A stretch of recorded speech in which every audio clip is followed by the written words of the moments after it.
มาเลย เอาล่ะทุกคนเนาะมื้อนี้มีเรื่องแปลกจะมาเล่าให้ฟังเอ่อเรื่องตดกับขี้โอ๊ย เรื่องกำขี้ดีกว่ากำตดเนาะนี่มื้อนี้จะมาเว้าเรื่องการไปนั่งหอกกินหมักปีแต่แม่นข้อยก็ไปนั่งหอกกินหมักปีตั้งแต่3โมงแล้วก็นั่งมาเกือบ3ชั่วโมงหอกบ่มาอ้าหอกกินบักดีๆหมักปีนั่นหอกแล้วบ่มาเบิ่งเฮ็ดแนวใดบัดนี้เนาะคิดไปคิดมาอันหนึงมื้อเฮือนล่าเมียจิบ่มีอันกินข้อยก็เลยตัดสินใจ ปืนงับบักปีตุกเลย โอ้ย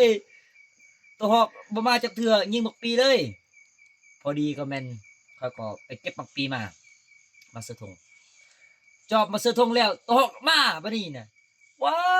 วตัวหอกไปไต่ไปซ้ายมาเลย มามืดแท้มามืดว่าเลยล่ะมามันห้องบัดนี้มันตกเจอเด้บ่เห็นบักปีแล้วบ่ห้องขึ้นมา อ่ะข้อยก็บ่ได้เฮ็ดโอ๊ยอันนี้แหละของแท้น่ะปืนข่อยงับตกปิกนี่ ตัวหอกนี่ทุกคนเนาะนี่น่ะแสดงว่าสุดท้ายมาได้ตัวหอกกับบักปีได้ทั้งสองเลย นี่น่ะเนาะเขาว่าเรื่องต้นกับขี่เฮาบ่ได้ตัวหอกเฮาก็ยังได้บักปีนี่ แต่ว่าได้ทั้งตัวหอกและทั้งบักปีนี่เนาะทุกคนเนาะเรื่องนี้ก็จบส่ำนี้เนาะเรื่อง